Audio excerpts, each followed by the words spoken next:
Housing market, housing crisis. When can I buy a home? What are interest rates going to do? Joining us, Trevor Halpern, who is from Halpern Residential. I really need your expertise on this. Yeah. I've been here for 30 years. I've watched what's happened, but that doesn't mean I understand why it's happening. Right. So let's start with mortgage rates. Sure.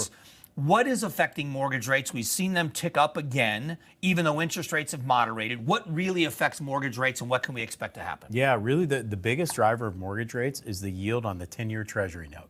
What that means is it's basically a risk assessment that the marketplace puts out there saying the yield on this note is going to increase or decrease based on a bunch of external factors. Job rates, unemployment, inflation. There's so many things that go into that yield that it's really hard to predict where it's going to go.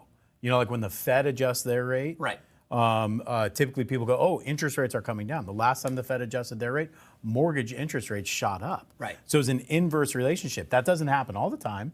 Sometimes it goes down as the Fed rate goes down, but really it is when the chairman of the Fed goes up and speaks, the duration of the speech sometimes affects mortgage interest rates.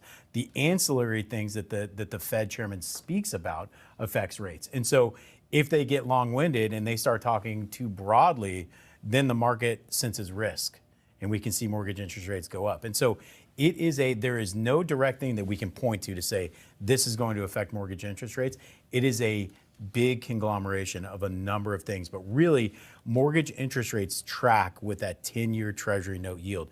Over time, you can see how they do. We've seen a disconnect even from that over let's call it the last 18 months, where they act inverse. And so it confuses the marketplace, it confuses the consumer, it confuses the professional, Right. It confuses the mortgage professional. So it's hard to throw a dart and nail exactly what affects those rates. The other part is supply and demand. Correct. We've got big demand. People are moving here. We Yep. love that. Our economy seems to be booming, but the supply is not increasing. Right. What's the answer to that supply question? You and I talked before the cameras Yeah. went on. 65,000 homes being built in 2007. We're not anywhere near that number. Not Is that really the crux of the problem? We just don't have enough supply? Yeah, in a thriving economy, in a thriving environment where people are moving to Phoenix, moving to Arizona for a number of reasons: climate, environment, socioeconomic reasons, a number of reasons why people are coming here. We simply don't have the supply.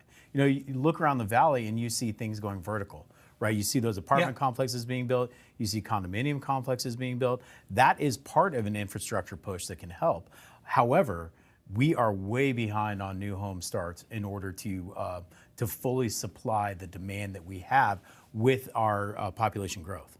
Is that more of a labor force issue in the construction industry? It can't be interest, because I would imagine developers right now would be chomping at the bit to develop land and build houses. Well, developers sense risk. You know, developers, in my professional career, I have found that many developers are about as skittish of people as anyone that I know. When they're going to invest big money into things, they really look at everything. And sometimes they get into analysis paralysis. So I know a bunch of home builders. I know a bunch of developers right now. They're like, I don't really know where things are going to go or how are things going to play. So I'm just going to keep my powder dry right now. See, that's. I'm so glad you're here, because I as the naive person, I see that as the opposite. I would think that builders are looking for any piece of land to build on. But the risk assessment, do you believe that in the next 12 months, 24 months, that we're going to see interest rates moderate a little bit, and are we going to see more interest in building?